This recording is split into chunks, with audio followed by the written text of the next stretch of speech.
There comes a time in life, often when we least expect it, when the weight of trying to make everyone happy finally crushes the soul. We smile when we're broken, we agree when we want to say no, we apologize for simply being who we are, and in the quiet corners of our hearts we ask ourselves, when did I lose me? I remember once sitting with someone who was exhausted, not from work, not from hardship, but from constantly dancing to the tune of other people's expectations. A brilliant soul, dimmed by the fear of disappointing others. They said if I stop pleasing them, they might stop loving me. And I thought, since when did love become a transaction? My brothers and sisters, we live in a world obsessed with validation. Every post must be liked, every word carefully edited, every action approved. But you are not a product. You are not here to be consumed or critiqued. You are a human being with dignity, with purpose, and above all with a creator who already knows your heart. Let me paint this picture for you. Imagine running on a treadmill that never stops. You run to please your family, then your friends, then strangers online. And just when you think you're catching up, the speed increases, your knees buckle, your breath shortens,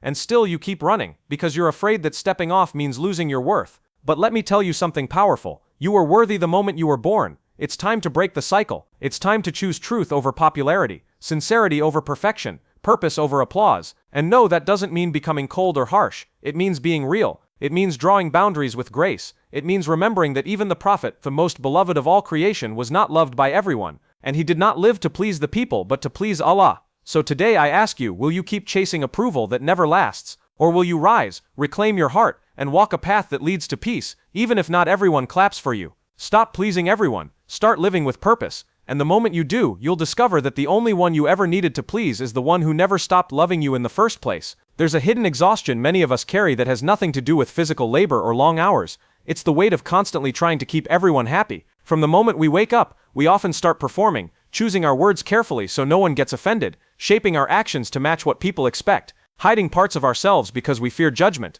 We smile when we're tired, say yes when we want to say no, and apologize for things we didn't even do wrong. This emotional labor of people-pleasing slowly chips away at our authenticity, until we're not even sure who we really are anymore. It starts subtly. Maybe you just want to avoid conflict. Maybe someone raised their voice once when you disagreed, so now you always agree, even when your gut tells you otherwise. Maybe you grew up in a home where love felt conditional, only given when you performed well, behaved perfectly, or met everyone's needs before your own. That kind of upbringing doesn't leave easily. It teaches you early that your value lies in your ability to make others comfortable, to avoid disappointment, to never ever be a burden. And so you carry this learned behavior into friendships, marriages, workplaces, communities, offering parts of yourself piece by piece in exchange for approval you hope will make you feel worthy. But the truth is, the more you give into this cycle, the emptier you feel, because people-pleasing is not the same as kindness. Kindness comes from a full heart. People-pleasing, on the other hand, often comes from fear, fear of rejection, fear of abandonment, fear of being seen as selfish or difficult. You might tell yourself you're just being considerate,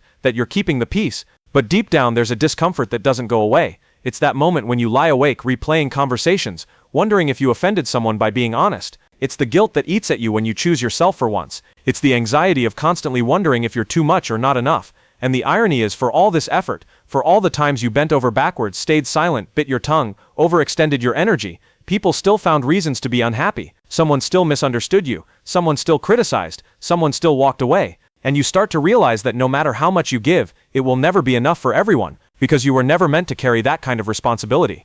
There's also something deeply unfair about people-pleasing that we don't always talk about. In trying to please everyone, you rob people of the chance to know the real you. They're only seeing the version you curate for their comfort. They're reacting to a mask, and when they say they love you, you wonder, do they really? Or do they love the version of you that never disagrees, never says no, never shows weakness? That doubt lingers. It makes relationships shallow, even when they look perfect on the outside. You're surrounded by people, but you feel alone. In Islamic tradition, sincerity, ikhlas, is a deeply valued principle. You do what you do for the sake of Allah, not for applause, not for recognition, not to be praised. When your intentions are for people, your reward ends with them.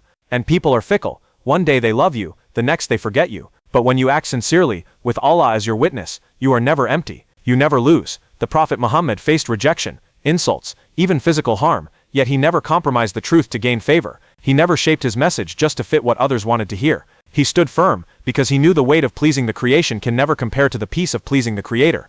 This is not about becoming careless or inconsiderate. It's about understanding that your emotional energy is not infinite, that constantly performing to be liked or accepted will cost you your joy, your peace, and eventually your sense of self. When you place everyone else's comfort above your own values and well-being, you lose your center. You begin to live outside yourself, always reacting, always adjusting, always second-guessing. And that's no way to live. We live in a time where perfection isn't just admired, it's demanded. From the polished photos on social media, to the constant pressure to succeed, behave and perform according to society's expectations, many of us are silently suffocating under an impossible standard.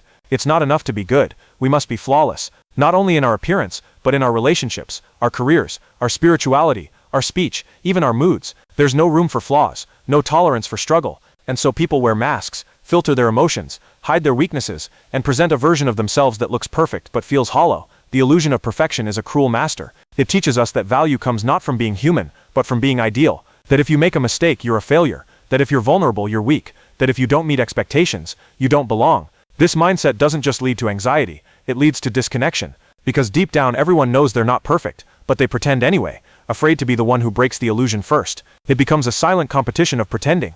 You compare your behind the scenes to someone else's highlight reel. You see their smiles, their achievements, their filtered lives, and wonder why you can't keep up. What you don't see is the pain they hide behind those perfect pictures. What you don't hear is the anxiety in their voice when the camera's off, the tears they wipe away when no one's watching. This culture of perfectionism can be especially hard on people of faith. Somewhere along the way, many began to believe that being a good Muslim means being flawless, never missing a prayer, never feeling doubtful, never struggling with temptation or pain. And so when someone makes a mistake, they feel unworthy. When they fall short, they think they're hypocrites. When they sin, they assume they're beyond forgiveness. But Islam was never about perfection. The Prophet Muhammad didn't come to teach us how to be perfect. He came to teach us how to be sincere, how to strive, how to fall and get back up with humility. Even the companions of the Prophet weren't perfect. They made mistakes. They had weaknesses. Some struggled with major sins. Yet what made them beloved to Allah wasn't their flawlessness, but their repentance, their sincerity, their ability to keep returning to Allah no matter how many times they slipped. That's what separates genuine spirituality from the illusion of piety. One is real, raw, and humble.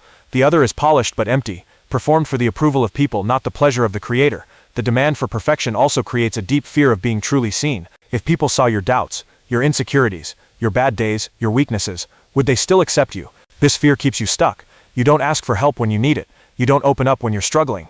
You pretend everything is fine because that's what people expect. And slowly you begin to feel like an imposter in your own life, surrounded by people who admire you but don't know the real you. This illusion doesn't only hurt individuals, it breaks communities. It creates environments where people feel judged instead of supported, where honesty is risky and vulnerability is rare. And so we lose the opportunity to grow together, to heal together. When everyone pretends they're fine, no one gets the help they need. When mistakes are met with shame instead of mercy, people stop seeking guidance. When faith is measured by outward perfection, people lose hope in ever being good enough. We were not created to be perfect. We were created to be tested, to struggle, to learn, and to return. When we accept that, we begin to see beauty in our imperfections, not because flaws are good in themselves, but because they remind us that we are human, dependent on Allah, constantly in need of His mercy and guidance. In a world that constantly tries to define your worth by external achievements, appearance, popularity, or the approval of others, rediscovering your value through sincerity and faith becomes a revolutionary act. Many people spend their entire lives chasing validation, working tirelessly to earn praise, altering their behavior to be accepted, and measuring their success by how many people approve of their choices. But this chase is endless, and even when you seem to be winning in the eyes of the world, there's a silent emptiness that follows you.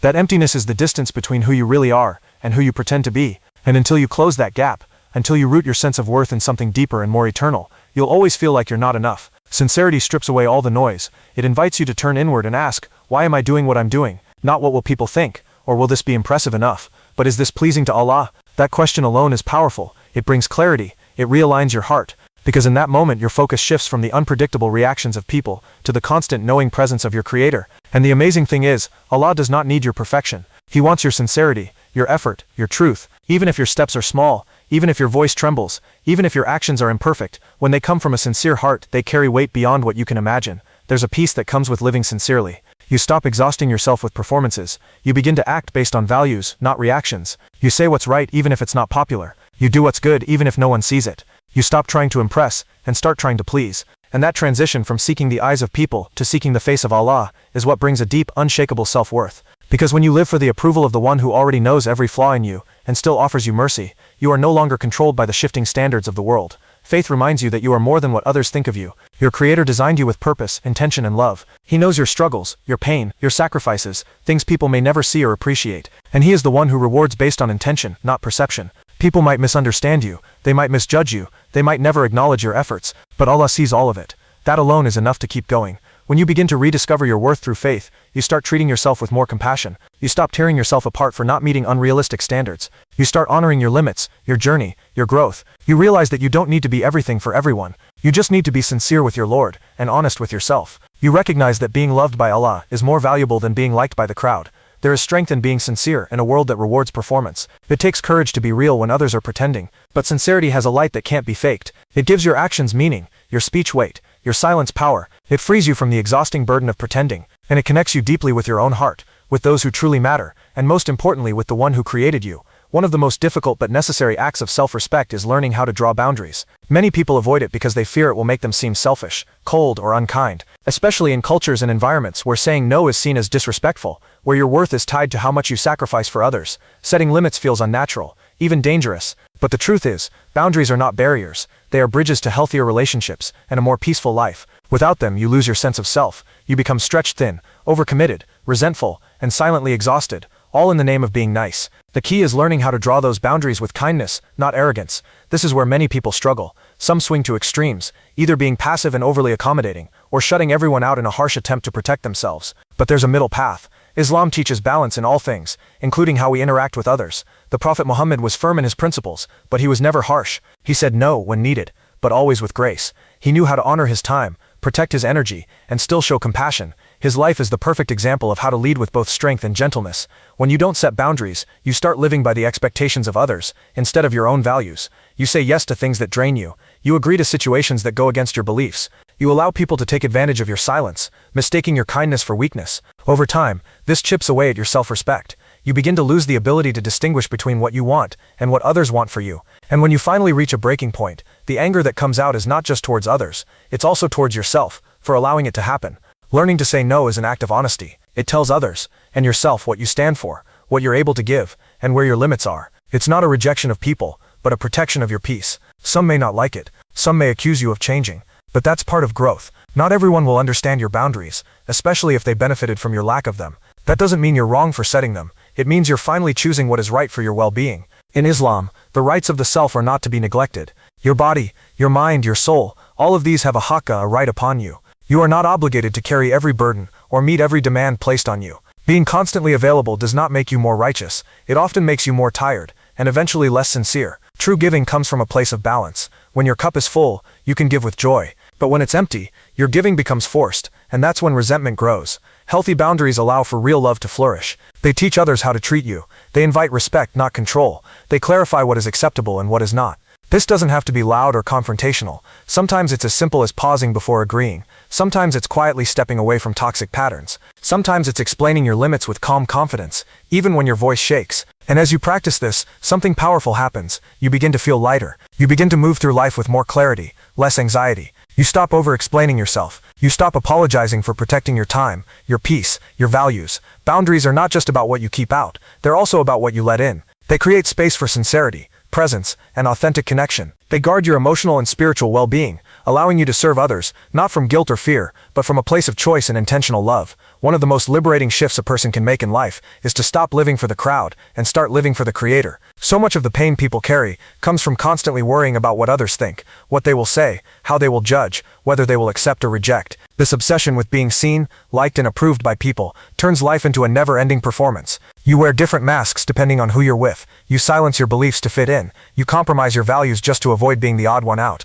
And in the process, your soul grows restless because it knows you were made for more than this. Living for people is unstable because people are inconsistent. Their love is conditional. Their loyalty is temporary. One moment you're praised, the next you're criticized. One mistake and suddenly all the good you've done is forgotten. People's opinions change like the weather, and if your worth is tied to their approval, you'll constantly feel insecure. You'll hesitate to speak your truth. You'll doubt yourself even when you're right. You'll be terrified of failure, not because you fear the consequences, but because you fear the judgment that comes with it. This isn't freedom. It's slavery to image, to perception, to the need for validation. But when you start living for the Creator, everything changes. Your actions become rooted in sincerity. Your decisions are guided by faith, not fear. You begin to ask, is this pleasing to Allah, instead of will they approve? That question simplifies your life in a way nothing else can. It brings clarity. It gives you confidence. You no longer feel the need to justify every choice to everyone around you, because your accountability is to the one who knows your intentions, your struggles, your efforts, things people can never fully understand. This shift doesn't make life easier in the sense of removing challenges,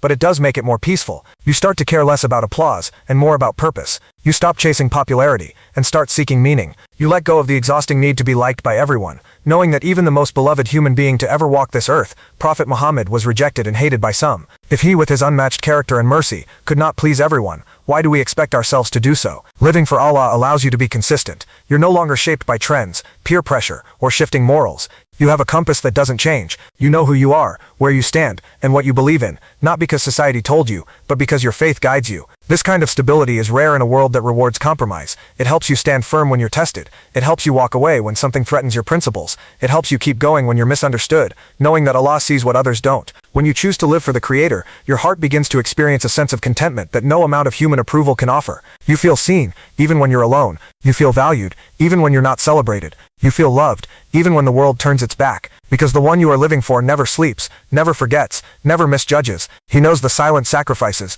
the invisible battles, the moments when you chose faith over comfort. And he promises that not a single good deed, not a single sincere intention, goes unnoticed. This kind of life requires courage. It means you might stand alone at times. It means you'll face criticism, be called extreme, misunderstood, or even mocked. But it also means you're walking a path of integrity. You're building a foundation that doesn't crumble when people's opinions change. You're anchoring your identity in something eternal. And that brings a strength and peace that can never be taken away.